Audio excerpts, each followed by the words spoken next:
And on this U.S. inauguration day, we could have not picked a better theme, I don't think, for our session, reimagining the transatlantic energy and climate relationship. We know that Joe Biden is rejoining the Paris Climate Agreement as first-tier priority and has been forthright in his goal to accelerate a green energy transition that could include a $2 trillion spending package for new energy infrastructure and, of course, development. We will see a move away from the administration focused on U.S. supremacy of oil and gas production that we've had for the last 4 years to one that will have a senior diplomat in John Kerry not only be the special envoy for climate change, but also sit on the National Security Council and work with its transatlantic partners to make COP26 a success at the end of the year in Glasgow.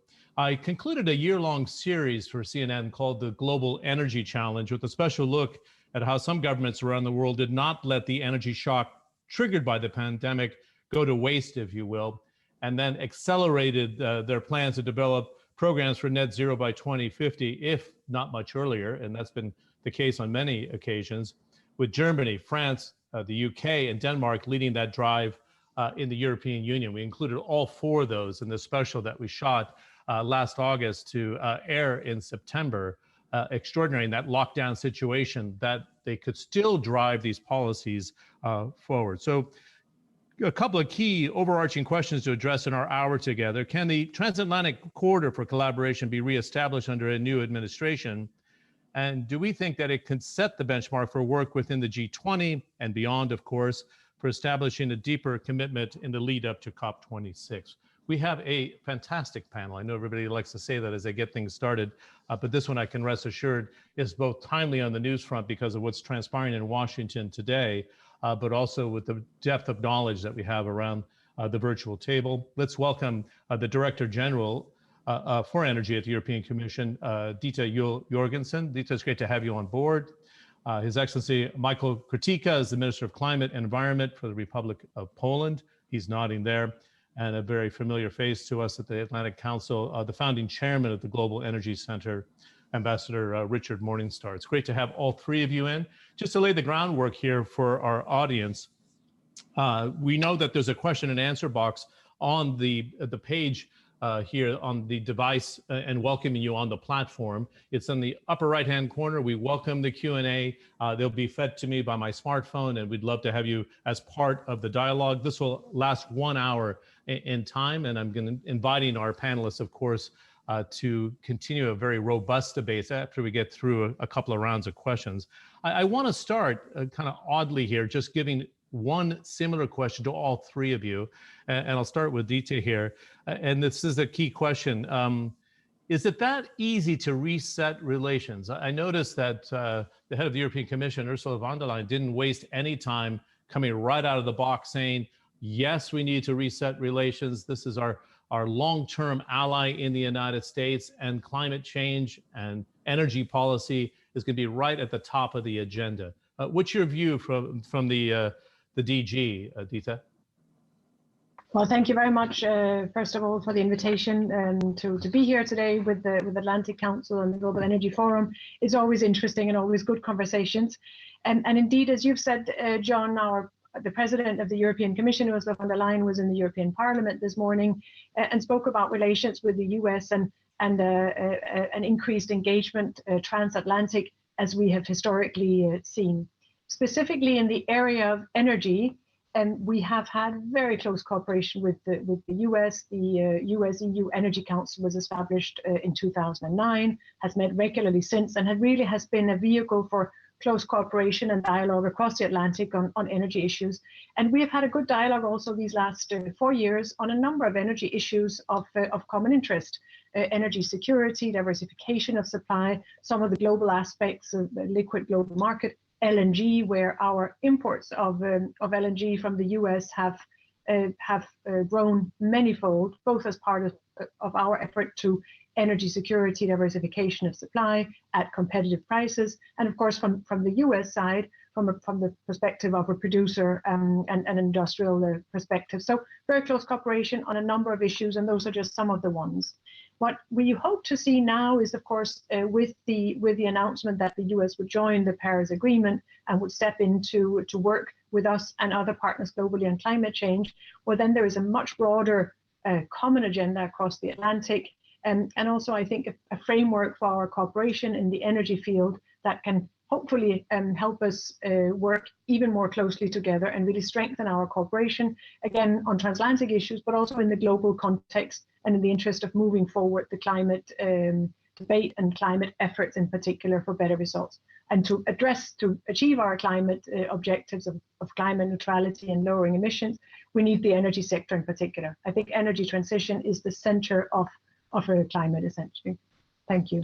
Yeah, no, thank you. And I'll obviously circle back with you. Minister Kurtyka, I understood the language today, and I thought it was interesting from the European Commission president. She said the US is not going to lead the race. They're joining a race that's already underway, implying that, of course, the European Union did not waste the opportunity of the pandemic, as tragic as it was, but it took advantage of the fact they could accelerate the green transition. And China is very much in this race as well. How are we going to see the United States under President Biden here engaging on this, but then setting a few examples that it's serious? Thank you very much. Well, first of all, let's recall that we have been in our transatlantic partnership particularly hit already with the pandemic.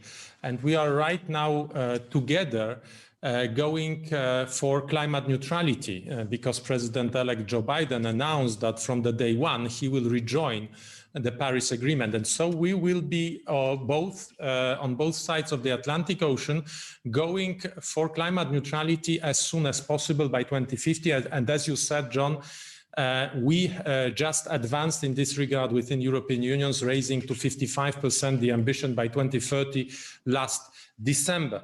And I think that this, on the way to climate neutrality, this offers completely a new opportunities for transatlantic cooperation. And let me just mention the subjects, but we can go deeper into details later on. But I think that we have a lot to do in terms of coordinating our spendings.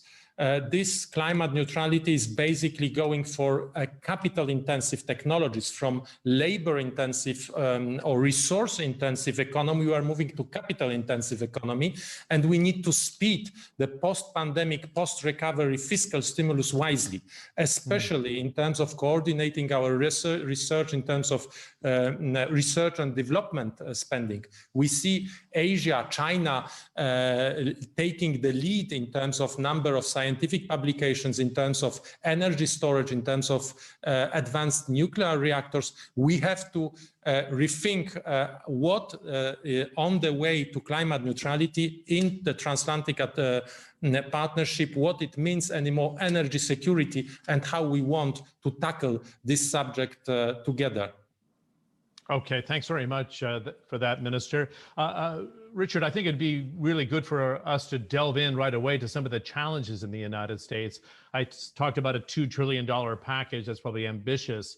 And I raise it because of the 50-50 split in the US Senate and some of those kind of budget hawks within the Republican Senate group there. Are they going to be pushing back against this idea and trying to create the green jobs that Joe Biden was talking about, good union jobs, a just transition, that's as it's called in this community? Well, I think, thank you, John. It's good to be with you and with my friends Ditte and Michał, Kurtyka.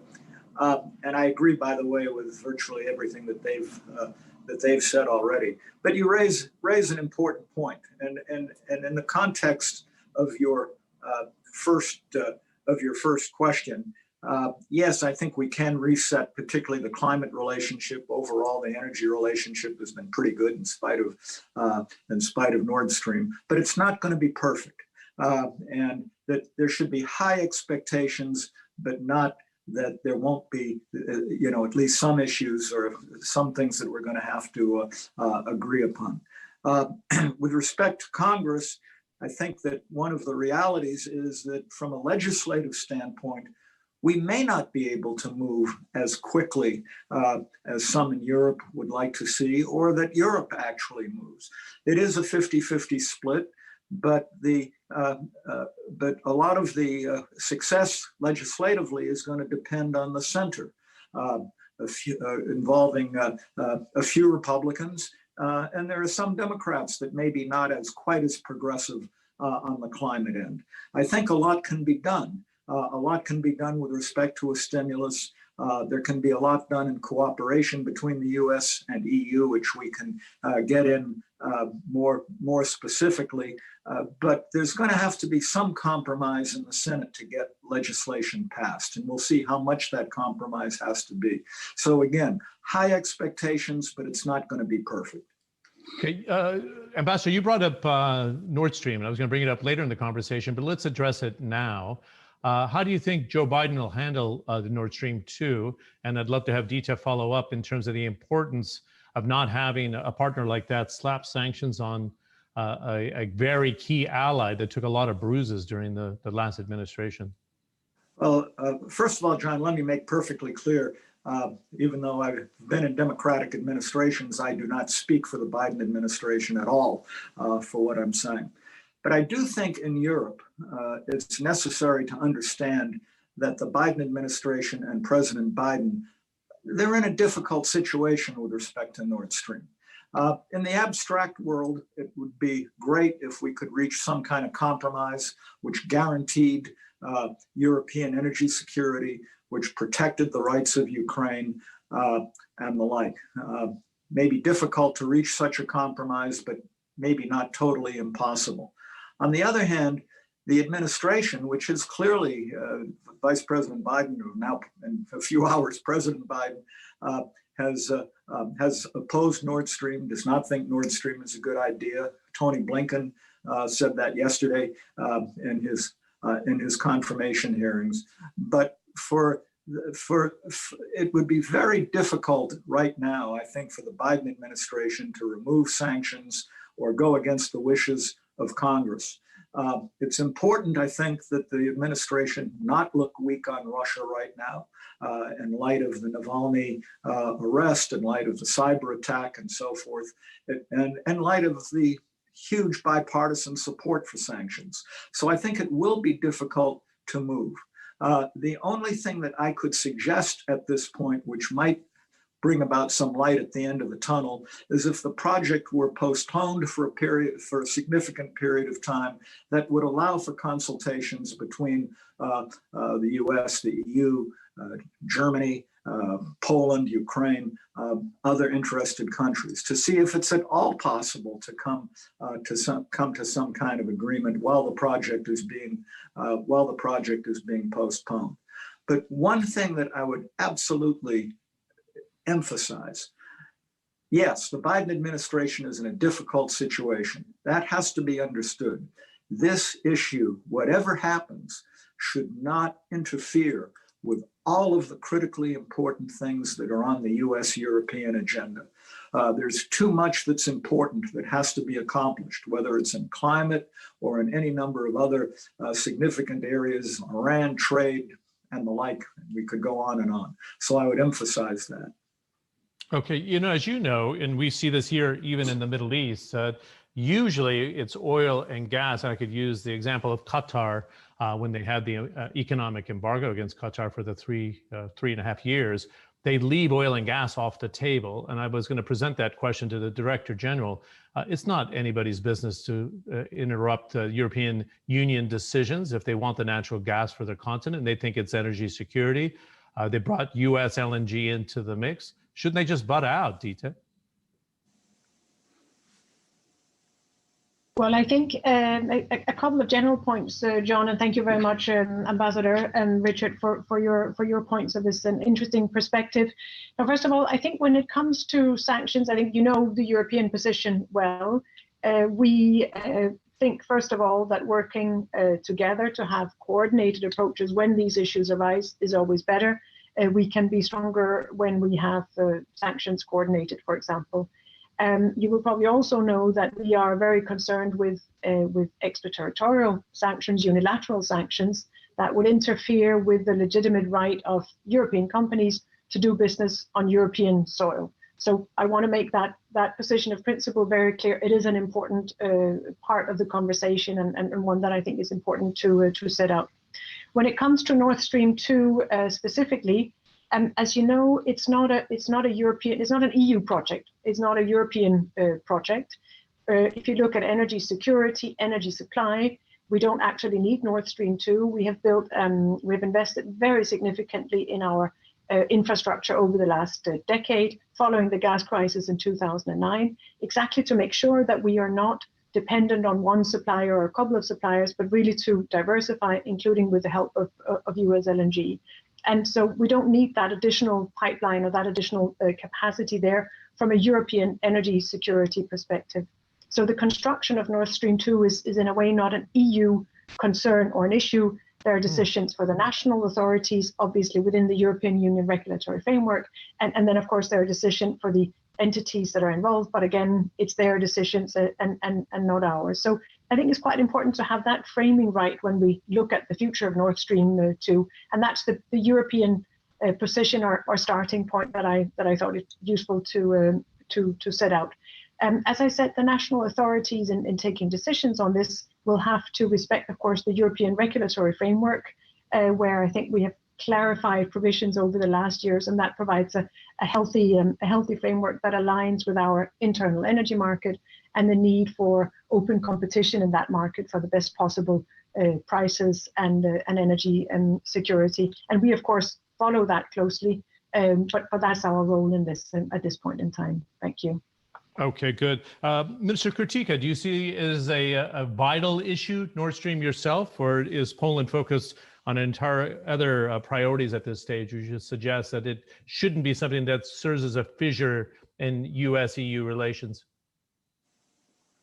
Well, it's an extremely important topic for energy security within European Union, and Poland has been vocal for years saying that Nord Stream 2 is detrimental to energy security and energy solidarity within European Union. And we have created a momentum within European Union to discuss this subject. And as Ditte just said, it has been translated into a European directive saying that there is no way that such projects could be legislated in a different manner than pipes which are inside European Union. But that's in terms of legal framework what we had and what we could have done here within Europe. And I remember very well the time when majority of EU member states opposed Nord Stream 2, and this gave rise to this directive. But I think that the completion of this project is still detrimental to European Union's energy security, and blocking this project is in the interest of transatlantic cooperation and solidarity as well. Okay, thank you for the candor. It's nice to hear the position from the European Commission and a member state of the European Union. A question for Ambassador Morningstar here, the Eastern Med. I had a conversation with a former very senior intelligence person in Russia who thought it's the most dangerous place on earth because of what is potentially under the seas here with natural gas deposits. Turkey is a NATO member, Greece is the same, an alliance here between Greece, Cyprus, Egypt, Israel. It's at the doorstep of the European Union, as you know, Ambassador, and we know the challenges with Turkey and immigrants going into the European Union as well, like a faucet that President Erdogan uses as a weapon. How does Joe Biden handle this, do you think, or does it become a very difficult issue for him to negotiate with Brussels at the same time? I think this is an issue where the US and the EU ought to cooperate. The US and the EU ought to do everything it can to bring all of the parties in the region together to discuss not just the energy issues, but the political and security issues, which are very dangerous. Having said that, from an energy standpoint, I have some question as to the immediacy of the need for Eastern Mediterranean resources. Given gas demand being basically at best flat, if not going down in Europe, given any number of other sources of gas and the pandemic and the like, are projects in the Eastern Mediterranean right now, anyway, even commercially viable?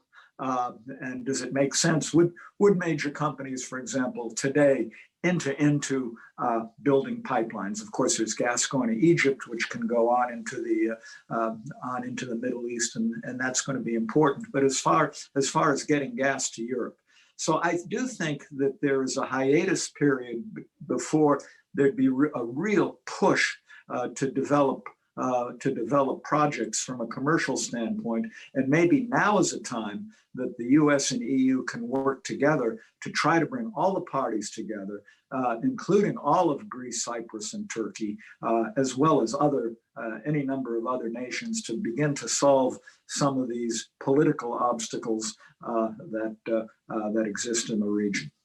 This is an excellent conversation. Let me bring the Director General in. Isn't this idea of energy security extremely important? And having this gas from the southern flank, whether it's economical or not, to Ambassador's point, is another question. We have the southern corridor for development here. Ditte, how strategic is trying to see this gas into the European market in terms of natural gas as a transition fuel for the European Union in this transition that's well underway as a bloc? Yeah, I think Ambassador Morningstar raised some important points about the strategic outlook, and you said it in the question, the role of gas in the energy transition. As I mentioned before, we have invested very heavily over the last decade in gas infrastructure, pipelines to provide gas into Europe from other avenues, LNG terminals. And so in general, I would say our analysis shows that we are well supplied with gas, and therefore I think the ambassador's comments on this, raising this question, is indeed extremely important.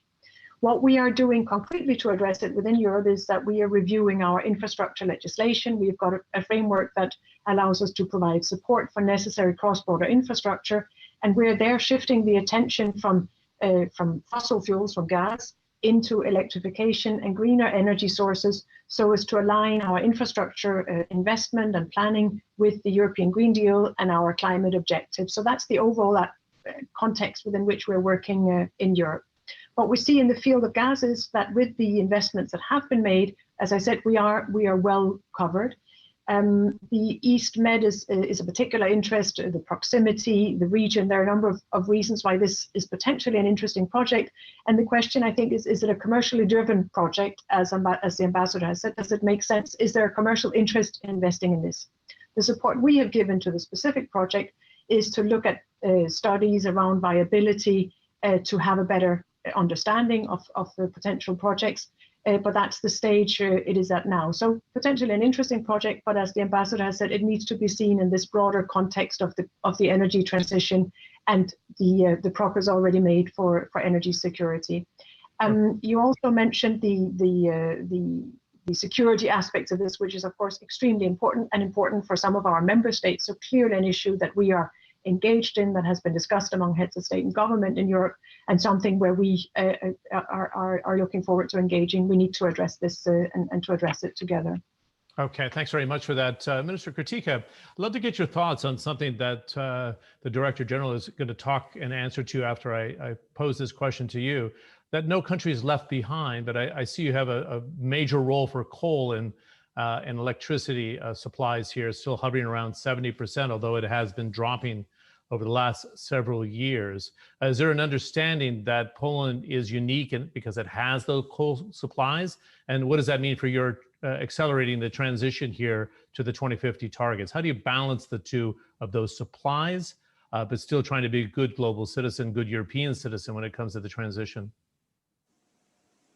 Thank you very much. Well, indeed, my country is in a very special position in this regard, and it has been recognized by our partners also within European Union that we started in 1990 the transition with nearly 100% dependence on coal, which is an absolute exception, even if you compare with our neighbors. So coal dependence, and then only one way to provide diversified source of gas from our eastern neighbor. So an extremely complicated situation from the beginning, and still in terms of economics of the society, it was extremely difficult to invest into new energy sources. But right now we are at the turning point, and next 20 years will be a completely different perspective for Poland, as we are aiming to develop a new energy mix, which will be based on nuclear, offshore, but also decentralized energy. And it's already booming in Poland. Last year, we experienced really a skyrocketing share of photovoltaics, for example, which is growing. Or last day of the year, 48% of our energy was provided by renewables. But nevertheless, what we have learned also from our transition is that in the mid-90s, we experienced an extremely brutal and unplanned transition from Soviet-style manufacturing to modern industrial manufacturing. And this has left a lot of traces in our society in terms of unemployment rates, in terms of areas where poverty was and still can be seen compared with neighboring cities. So taking this lesson into account, we want to plan our transition for the next 20 years and make sure, as you said, John, that nobody is left behind and that we are able to keep everybody on board. And this is, so what we need is we need to plan it, we need to make it gradual, we need to have funding because again, it's a capital intensive transformation, and we need to develop alternative new sectors of activities so that nobody will be also left with old fossil dependent sectors without a possibility to find a new job in other climate friendly sector.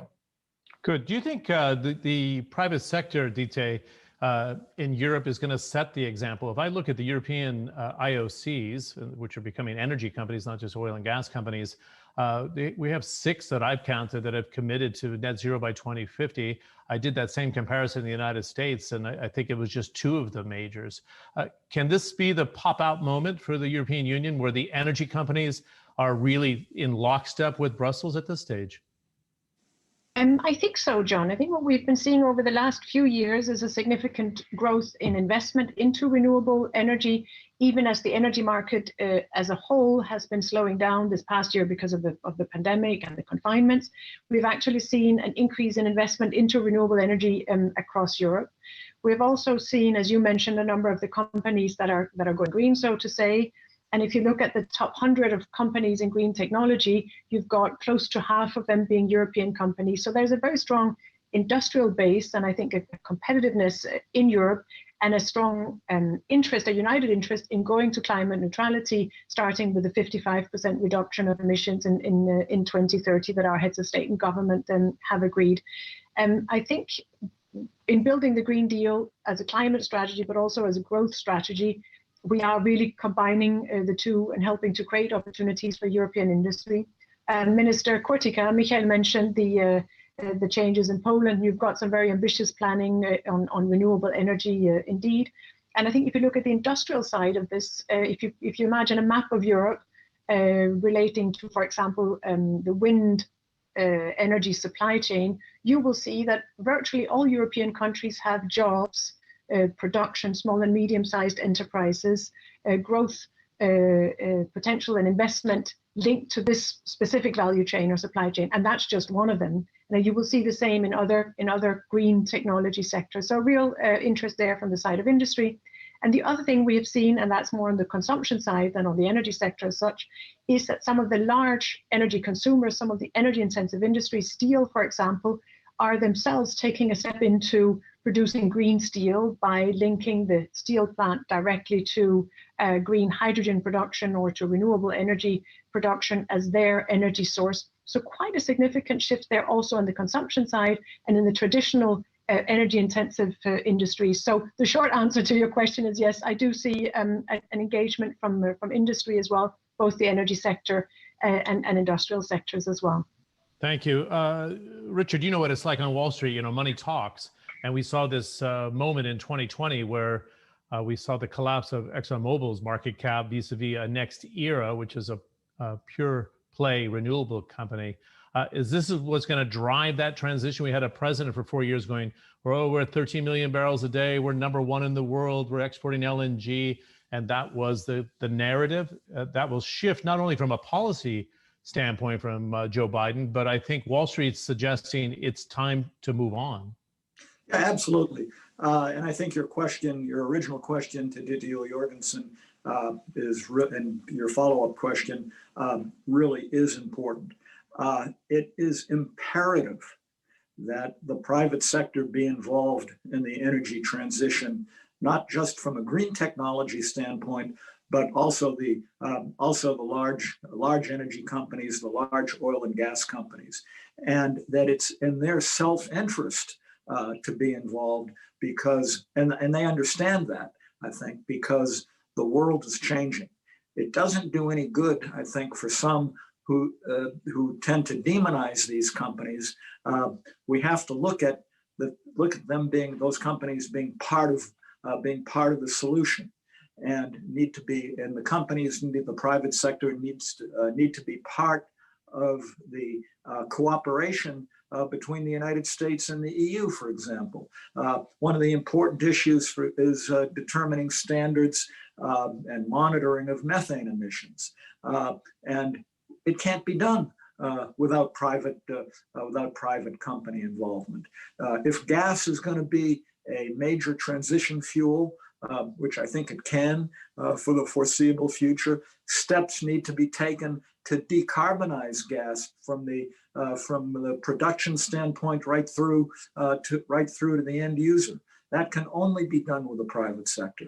So I think this is absolutely critical, and really good that you raised that. Thanks, Ambassador. You know, and you're aware of this, last year we did that series I was talking about, and I went for this reason to New York, Texas, California. We thought of them as the three kind of anchor states that were leading the transition. So while the federal government, the administration under Donald Trump wasn't pursuing this climate and energy transition, the states are. And is this that dynamic that's at play here? And the US can at least stand toe-to-toe with Europe, if not lead with technology breakthroughs, which hitherto didn't seem to be a priority? Well, first of all, I think the role of the states is very important, and can help to drive the federal government, even this new administration, towards greater activity. And technology innovation and progress in that area is going to be hugely important. And the one area that I think that the US and the EU should immediately begin discussing are what are the priorities with respect to technology innovation, and how can we best work together. Ditte mentioned the US-EU Energy Council. That's one way to coordinate it. But we need to work together with respect to decarbonizing gas, even taking steps with respect to oil, looking at things like carbon capture. I think we have to look at new nuclear technologies like small modular reactors, which obviously is clean energy. We have to work together on hydrogen, on artificial intelligence. I could go on and on. That technology innovation is really going to be the only way we ultimately meet the 2050 goals. And this is an area that we need to start working closely together and with the private sector right away. Thank you for that, Ambassador. I want to just pause, and I'm going to pick up with China, but I think it's a very important question. I read a piece in the last week from 17 scientists who compiled 150 studies on the warming of the planet and the lack of biodiversity, and talked about a ghastly future of mass extinction, declining health, climate disruption. We know what we saw in Australia and California with forest fires, record hurricanes in the Gulf Coast of the United States. Ditte and Mr. Kurtyka, I'd love to get your thoughts on this. Aren't we woefully behind in this idea of still talking about 1.5? Is that realistic by 2050, when you see studies already saying we're at 1.25 as we closed out 2020 in the midst of the pandemic, when energy demand collapsed? Are we being honest with everybody around the world, and can you still drive that goal? Well, thank you, John. I think it is a very ambitious goal. And indeed, as you've said, the developments we've seen over the last decades have not gone in the right direction. But I think it's important to have the focus on what needs to be done. And there I agree with Ambassador Morningstar's points about the technological developments need to be part of it. And also what Minister Kurtyka has said about the investment that is necessary for a transition to be equitable and just, but also to do it in the most cost-effective manner. If we don't do it in the most cost-effective manner, I would be afraid that we do not actually achieve our goals. So it does require us to be to plan, as the minister has also said. We've got a long-term objective. We've got a plan for 2030, how to do it, and to use the best possible means. The ambassador talked about the decarbonization of gas as one of the important technological aspects that we need to look at. If I could just pick up on that, because it is a really important part of the overall strategy. In Europe, natural gas is about a third of the energy mix, so quite a high share. And as all of us, I think, have said several times, we see it as part of the transition, part of the energy transition, a necessary part, but it will require decarbonization. Here, there are some fairly quick wins, things we can do. For example, we launched last year a strategy on methane, which is more potent than CO2 when it comes to climate change. So we clearly need to do something. We've seen a significant increase over the last decade in methane emissions, methane leaks, and about a third of that comes from the energy sector. So it's a good example of action we can take immediately. We need to start monitoring and measuring so that we know exactly the scale of the problem.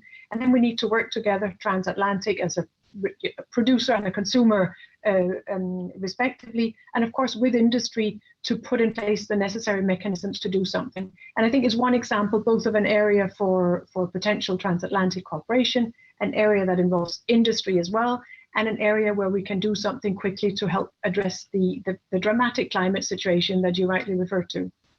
Thank you very much for that, Minister Kurtyka. I'd love to get you to weigh in on this balance, because Poland is a tremendous economy. It has the coal supplies. You talked about the transition, but how do you strike that balance between economic development and growth for your people, COP26 coming forward, and realistically getting on a path where we can reverse or at least cap the global warming to 2050? Well, thank you very much, John. An extremely important question, because announcing on both sides of the Atlantic our ambition to reach climate neutrality by 2050 is an important first step. But that's a long journey ahead of us. And the devil is in details, and how we are going to implement this target is absolutely critical and is ahead of us in terms of many answers. And I see two major questions which could be asked at this regard. And one is how, in terms of new technologies, new sectors of activities, are we going to make this pledge of climate neutrality a reality? And Ambassador Morningstar, also Director General Ditte Jørgensen, spoke about technological development, and I completely agree. And I would like even to add to this list of technological breakthroughs that we need to cooperate across Atlantic, a couple of subjects. First of all, storage. Lithium-ion batteries are going to be playing an extremely important role in the future of not only energy, but also transport industry. 80% of lithium-ion batteries are right now produced in Asia, and especially a lot of them in China. And this includes also intellectual property. So the first challenge across Atlantic is how we are going and what technologies we are going to bet in terms of storage. Ambassador Morningstar mentioned hydrogen, many other aspects. I would add to AI cybersecurity. That will be a new threat. And then dependence on rare metals. We are going to reframe energy security on the way to climate neutrality with completely new dependencies, not only anymore gas or oil, but rare metals. How we are going to tackle this all together. And then let me turn to nuclear. Many researchers, including IPCC panel, says that it will be impossible to reach climate neutrality goal, and especially 1.5 target, without making full usage of nuclear. And what we see is that nuclear is not flourishing on both sides of Atlantic for different reasons. Soon, China, by 2030, IEA expects that China will overpass US in terms of number of reactors. And so we need to do something in terms of innovation, in terms of small modular, in terms of new reactors on both sides of the Atlantic. So so that would be the first question, technological development. And the second question is how to drag behind us our main partners. When you are speaking about 1.5, we are speaking about Europe and US, but European share in terms of global emissions is shrinking. It's already something like 8%, and in a couple of years it will be even less. So the real question behind this is how can we make sure that China, India, and other Southeast Asian economies are going to follow? And this put us in a very complicated question, how we are going to reimagine trade in the era of climate neutrality, and especially in the transition phase, we will still, our industry will have to bear the cost of this transition, so we'll be losing competitiveness, and so we will be probably losing jobs while being in competition with countries such as China and India. So I think it opens completely new chapters of cooperation, of opportunities, but also enormous challenges. Well, this is a fantastic subject in transition here, because the European Commission or the European Union signed a trade agreement before Joe Biden was inaugurated to say that it wants to engage. It was very important for Germany. It's a big export market. Everybody understands that. Can we have, Ambassador Morningstar, the United States and the European Union with like minds on climate policy with China and some of the things that the minister just brought up now about the development of the nuclear reactors? I was in India last year, traveled it for 3 weeks and looked at the coal penetration, went to the coal pits, the lack of really modern technology, the dependency, over-dependency on coal, even though they're trying to do the right thing in India right now. These are really urgent matters when it comes to climate change and dealing with India and China. Wouldn't you suggest, Ambassador? Yeah, I think that's right. And I think Minister Kurtyka's points were really important. I mean, all of the points that he made, including with respect to cyber, critical materials, which relates to China, how the US and EU deal with the rest of the world. And I think that a prime area for cooperation is that the US and the EU work together as partners to bring in the rest of the world, including China, India, Japan, Korea, and less developed countries that are going to have to be helped, which the US and EU can push ahead on with respect to investing in those countries, which needs to be part of the COP26 goals. With respect to China specifically, yeah, I think some in the United States are a little bit unhappy that the EU entered into that trade and investment treaty before the Biden administration came in, so that at least there could be some discussions about it in advance. But that's done, so I'm sure we'll overcome that issue. With respect to China on the climate side, I know some are concerned. How can the U.S. work with China on climate when we have so many other issues with China? I would argue that we, together with the EU, can work with China, can influence China, that those issues can be compartmentalized.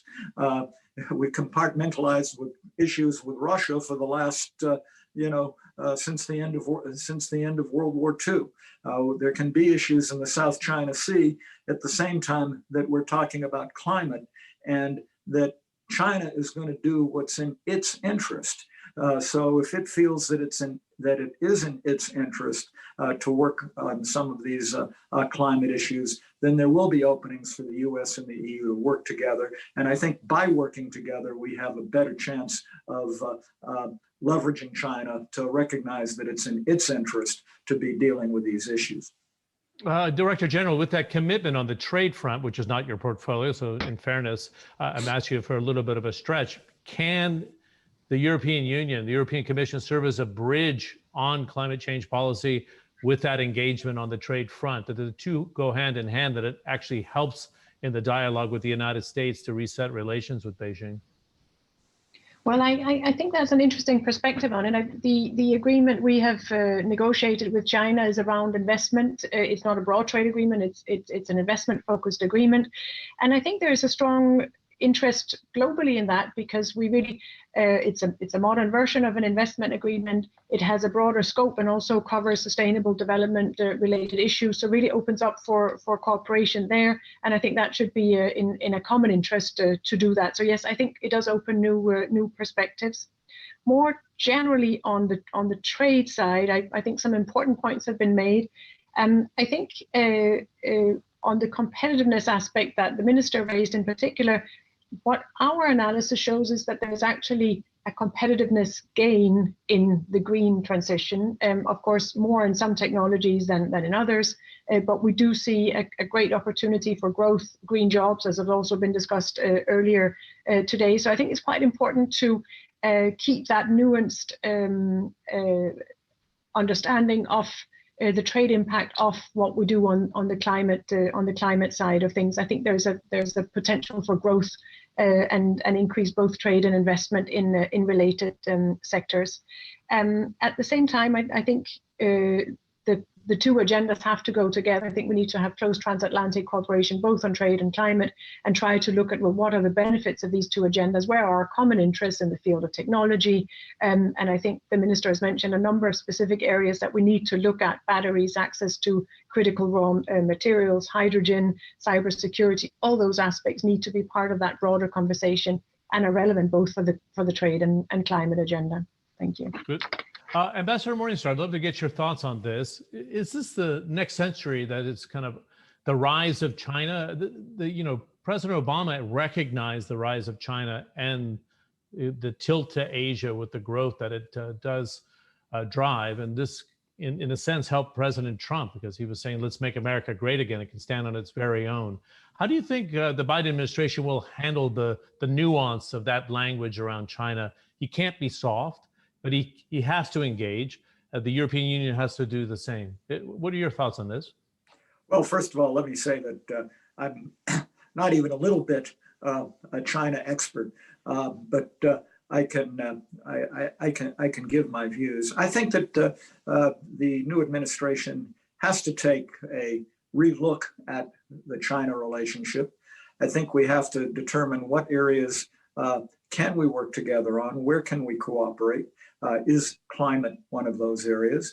But at the same time, we have to take strong, tough stands on issues that are important to us with respect to trade, with respect to China's compliance with WTO rules, and on the security side as well. So it is going to have to be very much of a nuanced relationship that really has been the history of geopolitics, as I mentioned earlier, and certainly in connection with not equating China with the former Soviet Union, but how we dealt with Soviet Union-Russia issues over the last many years. But I also think that it's really important that, as much as possible, that the U.S. and the EU work together on dealing with these issues, and working together with a combined size. Together we're 700 or 800 million people, an incredibly huge market. That does give us leverage to work constructively on these issues. Okay, very good. We have a question from our box here, and I'll present it to Ambassador Morningstar first, but I welcome Minister Kurtyka and the Director General to weigh in. How does being opposed to Nord Stream 2 but support U.S. LNG exports to the European Union align with minimizing EU energy intensity? Do you think it's a bit naive of us to be saying, well, we want that market? It's a very big market that you just talked about, Ambassador, but we want it to be U.S. LNG and not so much Russian gas. How do you square the two? Well, let me say a couple of things. I certainly can't speak for the Trump administration, but I do not believe that this administration, to the extent that it opposes Nord Stream 2, that it has anything to do with U.S. LNG. That Nord Stream has been an issue going back to the Obama administration. It relates to questions, whether one agrees or not, it relates to questions relating to European energy security. It relates to issues with Ukraine and potential denial of Ukrainian transit fees after Russia has invaded Crimea, the Donbass, and overall Russian behavior. Those are the issues that I think are driving the US attitude towards Nord Stream 2. I think LNG is important, whether it be US LNG or LNG from anywhere else in the world, to help to create a transparent and competitive market, particularly in Central and Eastern Europe, whether Nord Stream takes place or not, because it forces Gazprom and Russia to act more competitively. The famous anecdote when Lithuania built its Klaipėda LNG terminal some years ago, and that was in construction, I believe, even before Trump was president. Gazprom immediately lowered its gas prices to Lithuania by 20 or 25%. The key is that LNG be available, not necessarily how much is actually entering into Europe, but that it be available to keep a transparent and competitive market. Good. Does it, Director General or Minister Kurtyka, provide that sort of balance so Russia is not such a dominant force? Let's go with the Director General quickly first. Yes, indeed, as I said, the policy over the last decade since the gas crisis really has been to diversify supply for a transparent and competitive market, as Ambassador Morningstar also said, and we have seen a favorable development in prices. The situation before was one where about 8 of our member states were 100% dependent on Russian gas exports. And 100% dependency is never a good situation to be in anywhere in life. So we have worked to change that through building, as I said, other supply sources. And LNG has been a very important part of that strategy with the investment that we have carried out at European level into LNG terminals across Europe, including in Lithuania. So it has been an important strategy. Also in relation to Ukraine, also in our neighborhood, where we have worked closely with Ukraine to support and have in fact worked to in the negotiation of a transit agreement of gas to ensure that corridor remains open and relevant also from a European perspective. So a lot has happened there, and I essentially share the analysis of the importance of the diversification for security of supply and for transparent and open markets. As I also said, what we need now is to look, well, what about the next decade and the time towards 2050 and the development of our energy markets, the energy transition. Energy security and competitive prices remain important, but we have to look at that in the context of the broader shift towards climate neutrality in 2050 and the necessary transition. So the balance shifts and the overall context shifts, and I think that's the important discussion we need to have also transatlantic. It's very refreshing to hear this conversation, though, and the strategy behind all of this. And these very delicate times with the pandemic, that this has to take priority at the same time. Mr. Kurtyka, I did want to let you weigh in on this idea about the LNG exports, whether from the US, as the ambassador is suggesting, or elsewhere, to counterbalance the Russian dominance in that space. Well, it is an extremely important question in my country and for Central European countries. Till recently 100% dependent on supply of gas from one direction. So exerting a monopoly in the normal economic world is already an issue. And here it has been also used, this gas dependency, to exert political pressure on the region. So let's not forget this role that gas supply plays in our region. So in this regard, my country in Poland, we engaged into really a very vast strategy of diversification. So we have the biggest LNG terminal in the Baltic Sea, and right now one of the best filled LNG terminals within European Union. And the first contracts, just to remember, were not signed with US partners, but with Qatari. And still a big share of LNG terminal is filled with Qatar gas. And Poland ambitious also to play the role of a gateway to Central Europe because of this LNG terminal, the only one within Baltic Sea being able to supply not only Poland, but later on also Slovakia, Lithuania, Ukraine. And we also are pursuing a very important project, diversifying our sources via Baltic Pipe, which is a pipe linking Polish seashore via Denmark with Norwegian offshore. So it is an extremely important strategy that we put in place in order to diversify our sources of supply of gas. But there is another question on top of it, whether the role of gas per se will be declining or rather increasing. And what we can see is that gas will be playing the role of the regulatory fuel complementing renewables in the coming years. And this role will be probably only increasing. And the second thing is gas is the only viable alternative in terms of heating. And in my country, 60% of invoices that my fellow citizens are paying for energy is not paid for electrical energy, but for heat.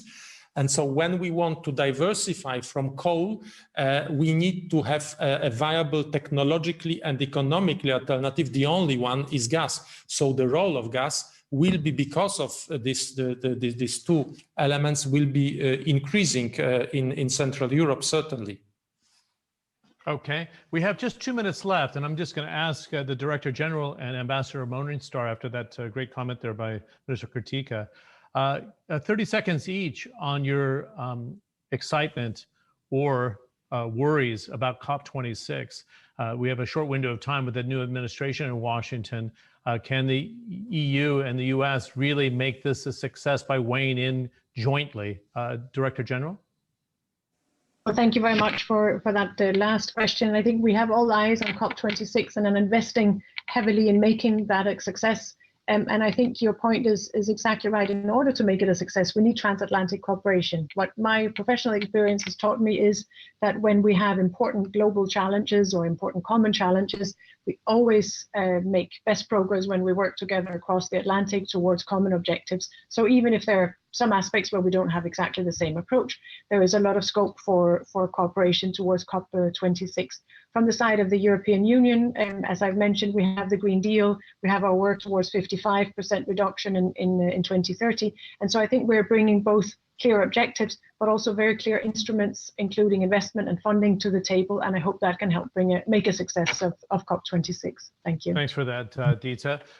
Dick, we have 20 seconds for you there because we're a little bit tight on time. Do you want to weigh in, though? Do you feel John Kerry's going to really make it happen here? Can he make it happen at the levels you're hoping?